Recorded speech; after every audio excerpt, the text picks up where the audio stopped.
Hello students, तो आज हम लोग एमसीक्यू सॉल्व करेंगे ओल्ड नीट के chapter excretory products and there elimination.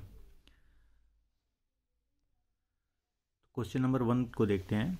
Which of the following factor is responsible for the formation of concentrated urine. ठीक है, इनमें से कौन से फैक्टर हैं जो यूरिन के कॉन्सेंट्रेशन में फेवर करते हैं, मदद करते हैं। ऑप्शन दिया हुआ है hydrostatic pressure during the glomerular filtration, दूसरा ऑप्शन है low levels of anti diuretic hormone, तीसरा maintaining hyper osmolarity towards the medullary interstitium in the kidneys, and the fourth है secretion of erythropoietin by the juxta glomerular complex.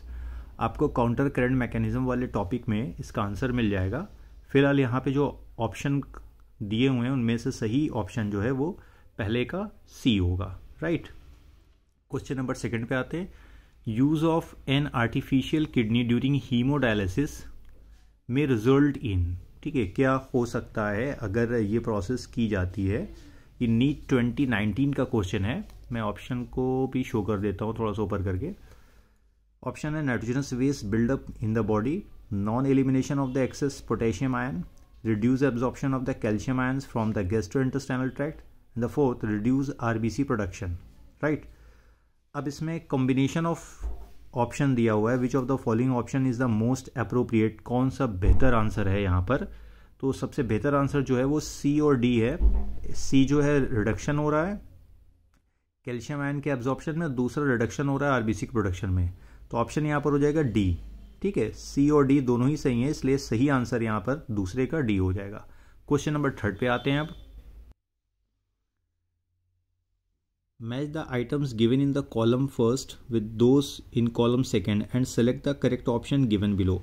तो इधर column first और इससे related यहाँ पे column second दिया गया है, जैसे glycosuria, gout, renal calculi, glomerular nephritis. Option दिए इधर दिए हुए हैं accumulation of uric acid in the joint, mass of crystallize salt within the kidney, inflammation in the glomeruli, and the presence of the glucose in urine. ये इस chapter के सबसे last वाले टॉपिक में आ जाएंगे, तो disorder of the excretory system में आपको सारे ही आंसर मिल जाएंगे। फिलहाल सीधे मैं आंसर पे आता हूँ। यहाँ पे थर्ड का डी जो होगा वो सही आंसर होगा, थर्ड का डी वाला। थोड़ा सा शोर हो रहा होगा बाइक वगैरह का या गाड़ी का शोर हो रहा होगा, तो उसको अवॉइड कीजिएगा। अब आते हैं क्वेश्चन नंबर 4 पे। Match the items given in the column first with the column second. Similarly जैसे इसके पहले क्वेश्चन था उसी तरह से फिर कॉलम मैचिंग का है। इधर कॉलम फर्स्ट में फंक्शन दिया हुआ है, इधर कॉलम सेकंड में पार्ट ऑफ एक्सक्रीटरी सिस्टम दिया हुआ है। तो हम लोग सॉल्व कर लेते हैं। Ultra filtration, concentration, transport of urine, storage of urine, और इधर इससे रिलेटेड ऑप्शन है Henle loop, ureter, urinary bladder, Malpighian corpuscle, proximal कल्मेटर ट्यूब्यूल।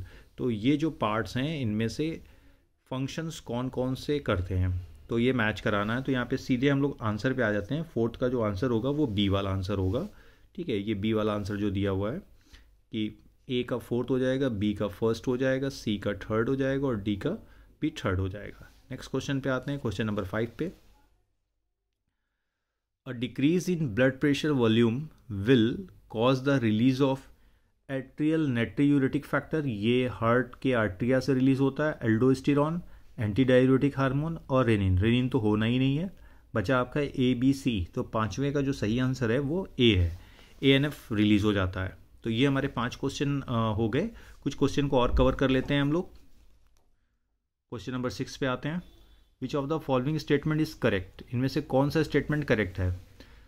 ऑप्शन है the descending limb of loop of Henle is impermeable to water. Question number 2 है the ascending limb of loop of Henle is permeable to water. The descending limb of loop of Henle is permeable to electrolytes. The ascending limb of loop of Henle is impermeable to water. तो इसका option आपको function of the kidney tubules में जब जाएंगे तो वहीं पर मिल जाएगा। राइट। तो इसका सही आंसर मैं यहाँ पे बता देता हूँ, 6 का डी हो जाएगा। The ascending limb of loop of Henle is impermeable to water. तो 6 का डी आंसर सही होगा। अब इसके बाद नेक्स्ट क्वेश्चन पे आ जाते हैं 7 नंबर पे। इस पेज में 7 क्वेश्चन दिए हुए हैं, तो 7 क्वेश्चन को कवर कर लेते हैं कम से कम।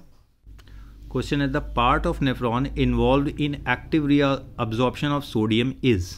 ठीक है, यानी कि जो नेफ्रॉन के डिफरेंट पार्ट्स हैं उनमें से सोडियम का रीअब्जॉर्प्शन एक्टिवली कहाँ पर होता है। ऑप्शन दिया हुआ है DCT distal convoluted tubule, B है प्रॉक्सिमल कॉन्वोल्यूटेड ट्यूब्यूल, सी है बोमन कैप्सूल और डी है descending limb of Henle loop. तो बॉमन कैप्सूल को तो आप हटा ही दीजिए।